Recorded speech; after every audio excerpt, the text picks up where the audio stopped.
you both have chosen to represent this community that you've been a part of, and all of that you clearly have strong feelings about. Did you feel a lot of pressure on the way that you were going to represent that, and how did you deal with that as you were working on the book?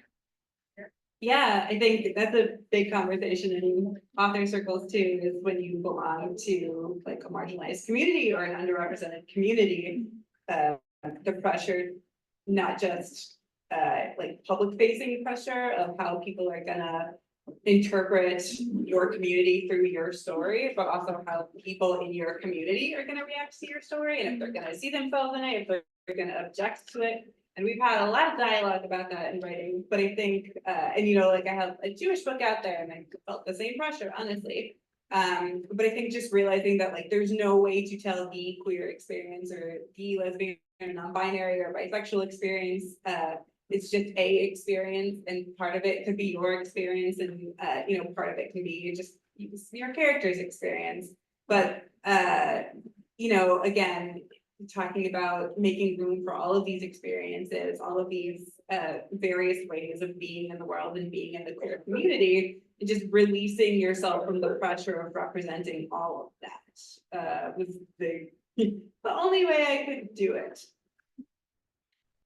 I agree with all that, and I think all of that, knowing that this is a very specific experience, it comes from a very specific kind of perspective on my end, made the actual queer rep in the book easy to write. What was harder was I started writing a book where 2 12-year-olds do drag in 2020, and that was scary then. And in 2024, to now have that book out on the shelves in the current climate that we're in is even scarier.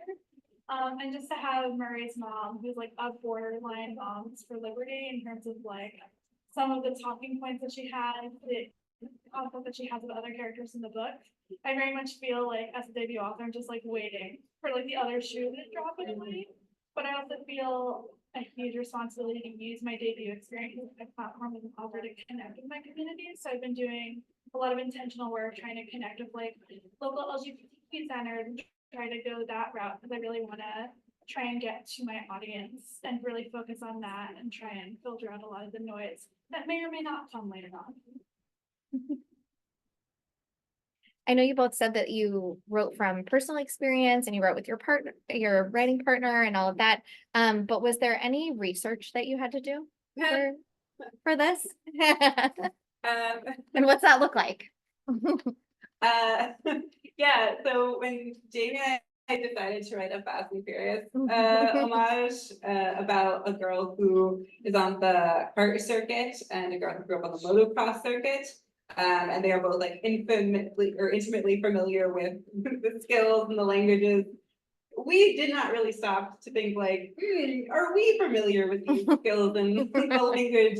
Have we ever ridden a car or a bike? No, we had crushes on Letty Ortiz, and that was like our entry point into the story. Luckily, I have a husband who owned like the bike in the book and who did illegal drag racing back in the day, and was very much like very familiar with like all of the mechanics. And so a lot of the research, well, some of it took place like, generally a lot of the research was me texting and being like, what is the sound that a bike would make to let you know that the engine was about to blow up? And like portraying that into, so yeah, that's in part, I think it's dedicated to him and the acknowledgements. That was my primary source of research. There was other research, like watching all of the Fast and Furious movies together.